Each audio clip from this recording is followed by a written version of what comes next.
In this video, I will show you how to create a Zoom link to schedule your meeting on your computer. First, log into your Zoom account. On the home page, click on the Meetings tab.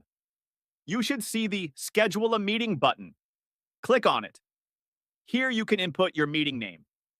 Adding a description is optional. Then, choose the date and time for your meeting. After that, choose the duration of the meeting. Next, you need to select your time zone. For this example, I will pick the Eastern time zone. You can add your guest email here if they have a Zoom account.